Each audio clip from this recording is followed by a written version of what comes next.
Talofa love everyone and welcome to Organic Talanoa. My name is Aogamalie Sione Sione and I'd like to welcome you to my podcast of Organic Talanoa. In this episode, I'm joined by Dr Edmond Fehoko, who is researching things on topics like problem gambling, porn addiction, as well as how the kava bowl can reconnect our communities in these uncertain times.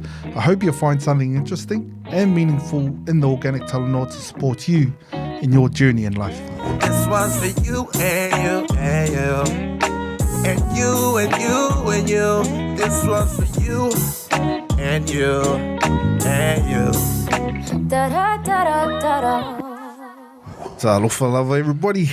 It's a privilege and honor to have Dr. Edmond Fehoko. Bro, really happy to have you on our podcast there, my podcast of Organic Talanoa. So for myself, is we just me and you, bro. Yeah, man. We just talk. You know, all our subjects, all our topics, they'll come out of the Talanoa. As you know, like when we do the kava. So, welcome, bro. Welcome. Thanks, mate. Yeah, it's a blessing to be here, mate. And organic, let's keep this raw then. Yeah. Yeah. I guess, you know, for yourself, being doctor, like it wouldn't have been the easy way to go down. And it's awesome how yourself, like you probably chose this path through more the education. Maybe you have a sports side to you. Like I've kind of just really got to know you, I guess, over the last year. So, bro, like Edmond Fehoko, Dr. Edmond Fehoko, like, yeah, let us know what you get up to, bro. Yeah, man.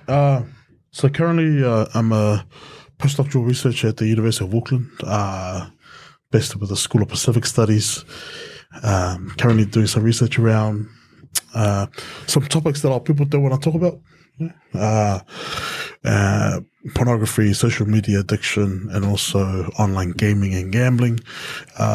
Education, bro, it's something that's within our blood, and hence why our parents decided to make the move to migrate to Aotearoa, is to ensure that we had good jobs, but also to get an education to ensure there's prosperity across our families and the communities that we love and serve. And so that's why I got involved.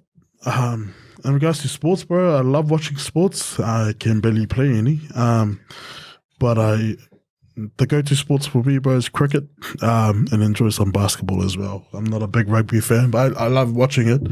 But yeah, cricket and basketball is my go-to. Yeah, I might be wearing the Bulls, bro, but they're not my team, bro. So just in case everyone's out there is probably going, "What, a Bulls fan?" Nah, I'm not a Bulls. Golden State all day. Oh, nice. I guess our association probably more around the kava, so which has been good. And I know that we sort of just catch up and have general chat around there. So I guess for that, like how important that has been, like in your life, and how that sort of helped you grow as a person. No, absolutely. But you know. And you mentioned it, you know, if it wasn't for the kava circles, we probably wouldn't have crossed paths. And, you know, and if we did, we wouldn't have established or nurtured a relationship that we have at the moment. And so it's almost bringing like strangers into a room, and then you establish and nurture a relationship that will last long. And it's common practice across our Pacific communities.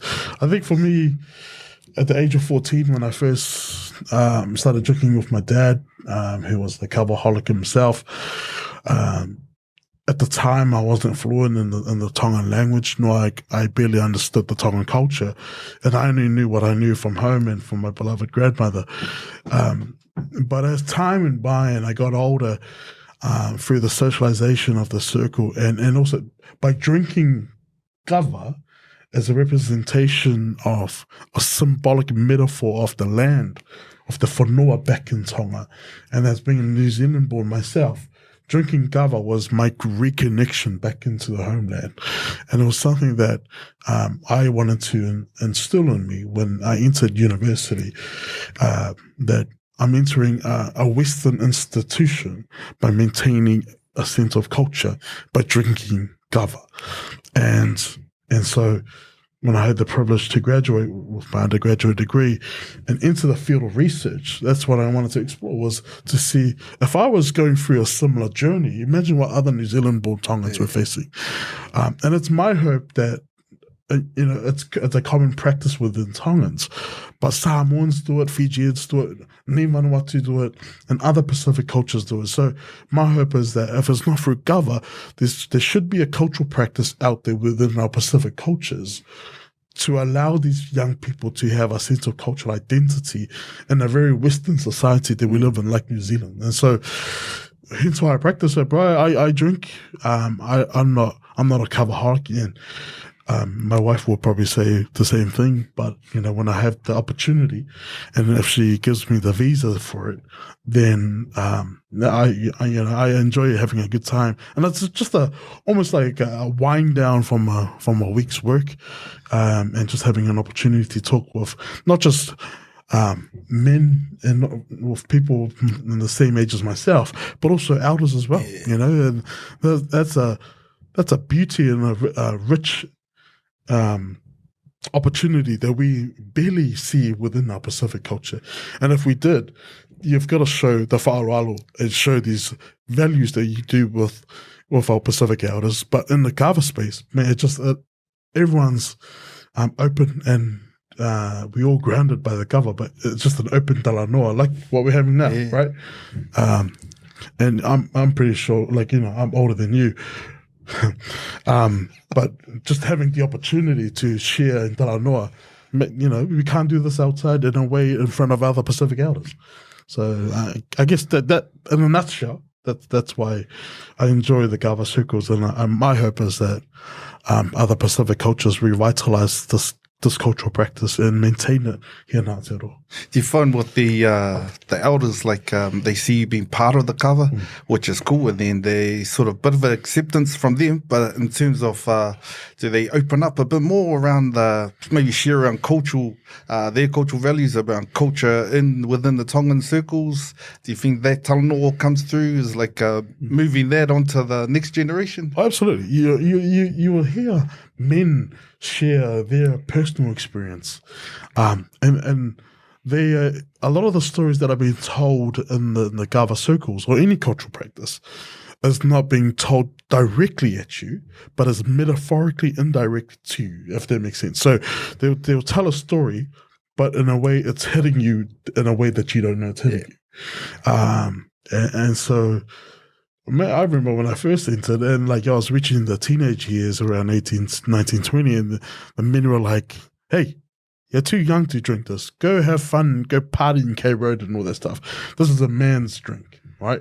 So, and by saying that, they challenged me by saying, oh yeah, if that's the case, then if I was going to go out and drink alcohol, which will go against some of the cultural stuff that we talk about, and if I stay here and drink kava, but also be safe and secure with these men, I'm pretty sure I can get more value out of this than if I went to parties and the whole nightclub life. So, mate, there's a lot of richness, bro, but it requires active listening. And as a young person, we tend to not have the patience to sit there and listen to stories that are being shared. But also, one of the beauty of these circles is that these men will ask you to ask them a question, and that's a value that you won't even see in mainstream education. That the fact that some teachers won't even encourage you to ask questions, but in the kava circle, maybe these men are going, "Do you have any questions for me?" And yep, they could take the mickey out of you, and that's another skill on its own, but. It's just an opportunity for you to speak up, and you'll see it across, particularly around some of the mental health struggles and challenges that our young people are facing, particularly in regards to suicide and self-harm and all these other mental health issues. That communication is one of the biggest factors that contributes to why our young people are going down this path. And so the kava circle, for me personally, is this cultural practice that's been done for years, not just in Tonga, in Samoa, and Fiji, and Vanuatu. That communication is pretty much there for you. And so it's a practice that, like I said, that we just continue to revitalize and educate our people not just the Palangi people, but our own Pacific people born here in Aotearoa to challenge and make it work. I guess with the struggles and like you sort of with the mental health issues on some of our PIs, do you think like I guess if we surround ourselves in those circles there, then some find more support from it. I guess the where I'm looking at it is that they feel as if they're not on their own. Like you're with a bunch of men who are, bunch of young men and young men who are able to be able to have those conversations open for them. You know, you're going to get the good comments, you're going to get the bad comments, but, you know, for us, it's like, we just take those, you know, take it to heart and have a good laugh about it. Because I think that's the other thing, because I noticed about the cover too, it's like, bro, there's like a lot of laughter in there. And then people, you know, I just see sometimes, I mean, like say going to social media, how it's in terms of the punishments, still trying to get my head around why they're getting punished, but when you're getting whacked across the butt with a plank of wood, I guess it's you know, this island styles, we're used to that, but I guess it's that's a lot of support there and probably healthy well-being for a person, for a young man. Yeah, you just, like you mentioned, you just got to kind of filter the good and bad and take what's not what's good, but not what's bad, but take what's going to be of value to you. And for me, I've always had the saying, this may be controversial in your first ever podcast, but I usually talk to people or engage with people that's going to be of value to you long term. And that's one thing that I treasure a lot. And you come across that in the Kava circles. You come across that. You will talk to people, engage with them, and establish a relationship because you know for sure they're going to be of value to you long term. And so, you see that in Kava circles. You see that anywhere you go. The punishments, bro, that's another thesis on its own, bro. So, social media, and I also heard you touch on pornography too. So I guess I mean last one I heard was that you were saying that like and you know, being Samoan, that they're probably one of the high users coming through there. So I guess what's your take on it? Can go in depth, bro. Or... I'll mention it. And you know, obviously, pornography is a topic that everyone knows about, but no one wants to talk about. And within our Pacific culture, it makes it even harder, right? We're quite restricted in a lot of the things that we can talk about. And so if pornography is here, it's hard enough to even talk about sex, and openly within our cultures. And so, you know, I'll kind of give you some data that came out in 2019. Pornhub, which is one of the biggest porn websites out there in the world, came out with some data here from within Aotearoa users, and within the top 10 searches within Pornhub, Samoan came out fourth. Whether that's Samoan people searching up Samoan people or whether that's New Zealanders looking up Samoan people, what came out top search was Māori. And so, and then you break down the regions. Gisborne was at the top, being the highest consumers of pornography here in Aotearoa. What was really concerning to me was that 70% of devices used is obviously on mobile phones and iPads and tablets and all that kind of stuff. 30% is on desktop. Now, we have now moved away from desktops at home, and it's rare to see families and homes that have, you know, the old school computers that you usually had back when you were growing up. Today, desktops are only placed as in two concrete places, in schools and workplace. So you got young people viewing or consuming porn at school, and you got employees consuming porn at work, which is a very interesting space to enter. And yeah, people have been caught at work, obviously, using work devices. I guess my hope in the research that I'll be doing for the next 3 years is to unpack whether is to kind of shed light into it. No one's done research on pornography from a Pacific perspective and look at the impacts that it's having on our Pacific peoples, whether it's impacting on their well-being, whether it's positive or negative. Not all. I'm not saying that porn is bad, let alone if it's good. I want to see what our Pacific people, if they're using it, to what purpose, and also whether it's contributing to anything else. A lot of the research out there at the moment is saying that pornography contributes to low self-esteem, all these mental health issues, but at the same time, you got other studies that come out by saying it's supported marital, marriages. It's contributing to positive well-being for individuals. So again, our Pacific cultures are at a very unique situation at the moment where we are being exposed to these kind of stuff that we've known for years. But it's now time to shed light on it. And I mentioned this in another podcast by our good mate, Dr. Will Fleming, that if we don't talk about it now, then you're gonna have another man with another white coat come and shed light on something that we already know about. And it's about time that we as brown scholars, brown community leaders come to the forefront and shed light into these topics, and be upfront with it. We're getting to a situation where we can't deny that these things are happening.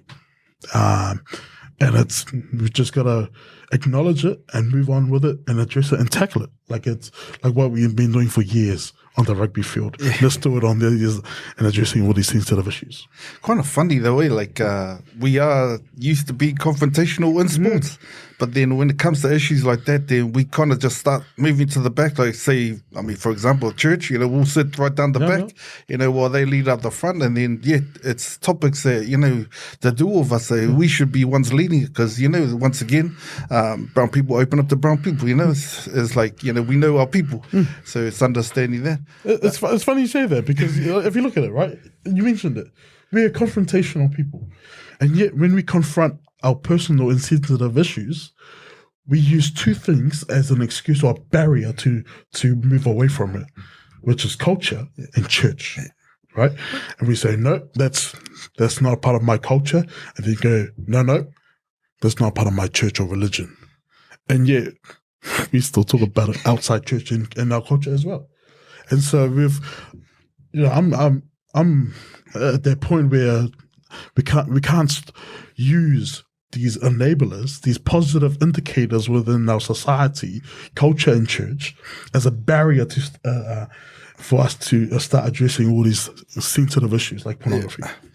Yeah, I just think too, it's like, we sort of put, and like you say, it might strike a bad tune with some people that will be listening, but it's like in terms of our ministers and our leaders in our church, we think that, they're clean, but, maybe in the background there's some dirty business going on. Yeah, well, I guess my hope is that even from the study, I'm hoping I could run workshops with church leaders, right? And because they play a very influential role in persuading and influencing our people. And they do it from the pulpit, And there's a reason why when we sit at church, there's a reason why the pulpit is higher than the seats of the congregation. Yeah. It's because there's this idea that the higher they are in delivering them the word of God, the closer they are in reaching God, right? And so if they're delivering messages from the pulpit that's close to God in a way that should be hitting the people at the ground, I'm hoping that they also address all these sensitive issues that will raise the awareness and educate our people around the sensitive issues and challenges that our young people are facing today. And you feel for the ministers too, when because you've got some out there who will they'll address the issue in their sermon, but then afterwards they walk outside and then they go, hey, I don't know where he's going with that, like you shouldn't be talking about that, but like you said, it's another topic it should be talked about. We don't talk about it. Yeah, absolutely. Yeah. With the I was going to come back into in church itself, so we're on to the topic. So, like, how much of that influenced, like, yourself and I guess growing you as a leader, you know, like maybe follow the same paths as being president of the youth, and then you know, how did church play that part in? It's one of those cornerstones in your life that plays a very influential role. You know, if anything, church was the second classroom. First was home, and then you went into Sunday school, and that's what kind of gave you the foundation of what you become the person that you are today. Yeah.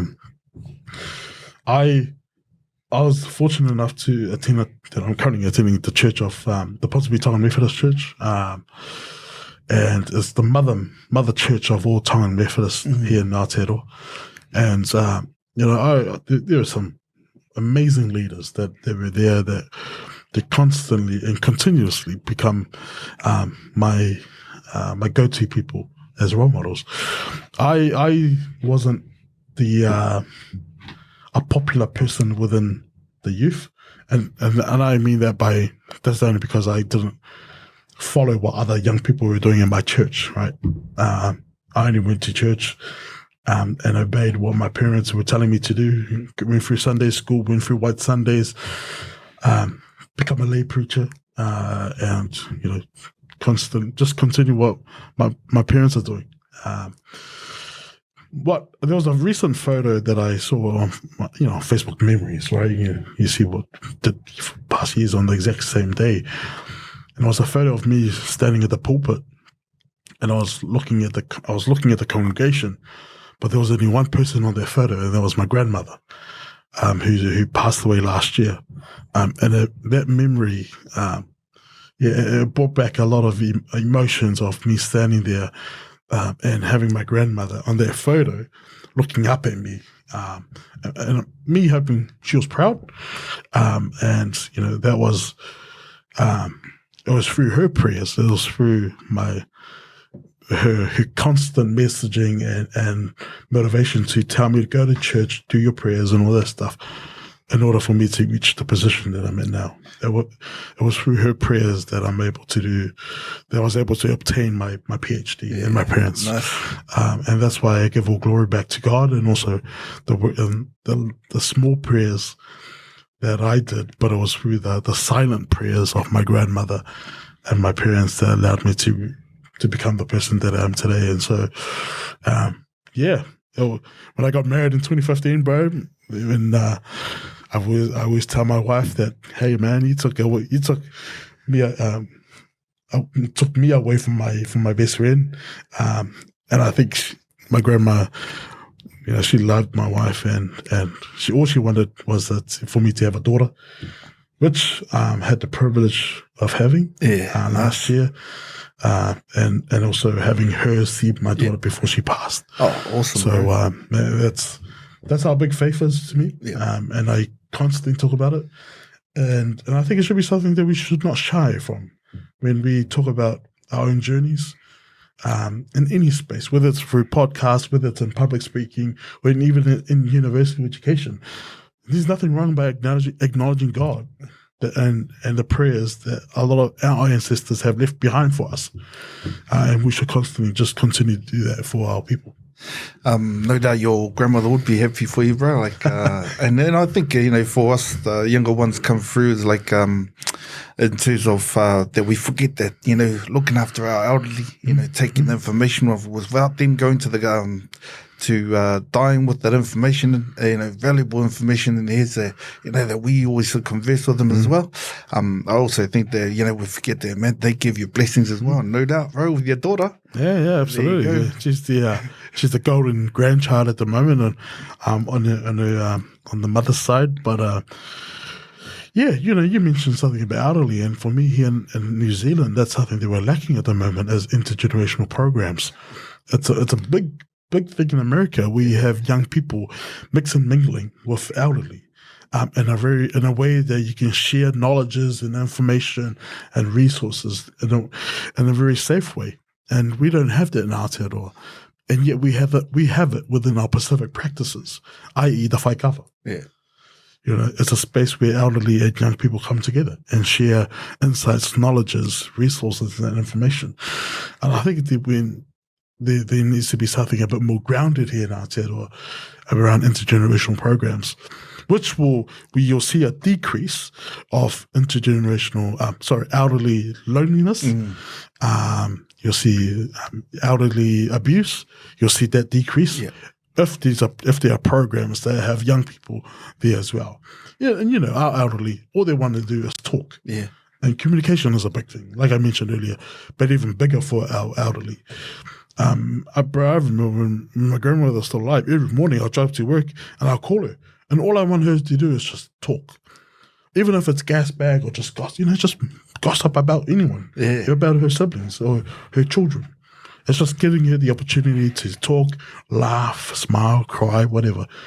And it will just bring joy to her. That's what to our young people out there, if you're listening, I challenge you to find an elderly within your family, within your community, and just have a sit down with them.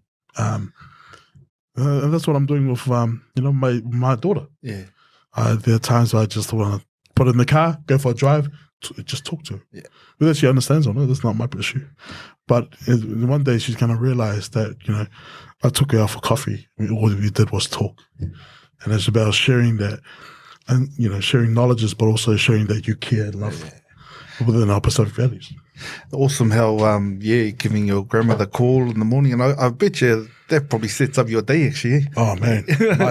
If anything, it sets up my wife's day because she's the one going, hey, call your grandma. Because we all love a gas bag with our elderly because they know all the insights within what's happening with our family, church, and all that stuff. Yeah. So loved it, man. And, if anything, I'll encourage anyone to wake up in the morning and call their grandmothers or grandfathers a gas bag. And you're probably right too, because I guess if we look at a bit of situation we're in with our elderly, they're kind of like a group of people that were left out. Unless they were living at home with our families, but a lot. Some are living on their own. So, we kind of left them a bit, and it was like everybody worried about themselves. And then they said, our elderly, we've got all about our grandmothers and our grandfathers. So, I know it was hard to sort of get to visit them, but it's just like they just felt like they were isolated with technologies. Well, we're in a very interesting space at the moment where a lot of our Pacific communities are now looking at rest homes for our Pacific elderly. And, you can imagine 20 years ago, that wasn't even a topic. You had to stay home and look after your grandparents. And now, because a lot of our young Pacific people are career focused and having babysitters is no longer a thing, and our parents and grandparents are getting older, that's the result we're going to, is that we're going to take our parents and grandparents into a space where they can just engage with the elderly, which kind of defeats the purpose of intergenerational transfer of knowledge and culture within our own families. And then COVID comes and hits it in a way that you can't see them anymore. And so it's a very interesting time and space to be at the moment, but we'll see what happens. Yeah.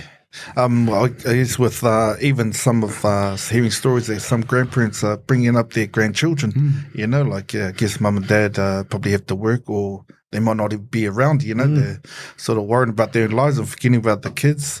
I think in terms of my dad, he was actually brought up by his grandparents, but in that, even though his parents were traveling around Samoa as ministers, and I just think the value that he probably got was a lot around the cultural value around for that. So, like you say, bro, it's always worthy to be able to spend time with our elderly while they're here. Bro, it's massive just having that chat around it. We've gone from kava, went over to the different onto the pornography, went into our elderly in church. So, it's, I just think, opportunities come and talk and have organic chat like this. I'm not sure whether it felt a bit too serious for you. Bro. It's all good, bro. It's like you said, man, it's organic talanoa, and you just gotta talk. There's no point of talking from the mind where it doesn't make sense. If it comes from the heart, then it's going to be of more value to you and your people. So, well, like I said, I was thinking about when I was coming here, and I thought, what can I talk to Edmond about? But then I just thought, as you say, from the heart, once again, we acknowledge God and just let him just take the journey, man. It's, Absolutely. Yeah, he was just we just go along and just see what happens. But I guess around our Talanoas with I guess with your roles in MIT, Auckland University as well, and just your encouragement on I guess our PIs coming through. Like I guess not to. What are your thoughts on like? Some of us, we kind of just hold ourselves back when we're probably our worst enemies. Yeah. You know, like we hold ourselves back from probably trying to go forth. So, what's your encouragement for our young tupulanga, even our older parents, because you know they still have opportunities to go for as well. Yeah, absolutely. It's in 3 words. And before I say the 3 words, I'll provide some context to it. Winston Churchill, former Prime Minister of the UK, I know he's a white man, but he was a good man.